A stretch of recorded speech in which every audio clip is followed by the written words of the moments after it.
7 personnes ont été appelées dans le ministère sacerdotal ce samedi 26 octobre 2024 à l'église épiscopale de la Pentecôte que dirige Monseigneur évêque Dodingoy Kalumba. Il s'agit d'un surintendant, Luc Machini, du révérend pasteur Donimiana, des 4 anciens et d'une diaconesse.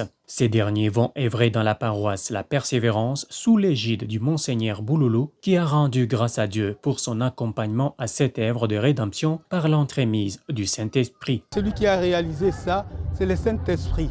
Sans le Saint-Esprit, nous n'allons pas aboutir à quelque chose, arriver à remporter le bon fruit. C'est le Saint-Esprit. Vous avez remarqué, Jésus avant de monter au ciel, il avait parlé à ses apôtres qu'ils puissent attendre au moment où ils vont recevoir le Saint-Esprit.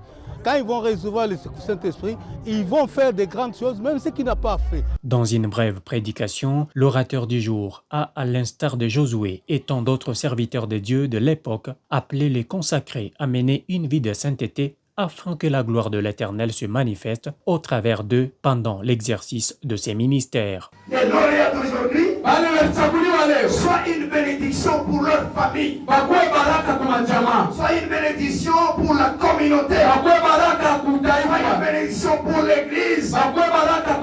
Le moment tant attendu était venu, celui de la consécration. Ici, Monseigneur évêque Dodingoy Kalumba a dorénavant prodigué quelques conseils à ceux qu'il a appelés ses enfants spirituels afin de se comporter dignement devant Dieu et devant leur hiérarchie ecclésiastique, car leur bénédiction et réussite en dépendent. Exhortation qui a été suivie par la déclaration d'engagement pris par ceux qui venaient d'être dédiés à Dieu pour accomplir son œuvre. La joie était immense, caractérisée par l'agrémentation de différentes chorales venues des autres paroisses de cette grande communauté. Pour leur part, le serviteur de Dieu ou un séjour n'ont qu'un seul souci, qui se résume en ceci. Nous prions à tout le peuple de Dieu de demeurer dans la parole de Dieu, car c'est là qu'il y a un secret majeur. La lumière de Jésus-Christ est en train de s'éteindre. Les gens ne veulent plus écouter notre Dieu. Nous sommes arrivés à la fin du monde où nous sommes en train de voir toutes choses se réaliser.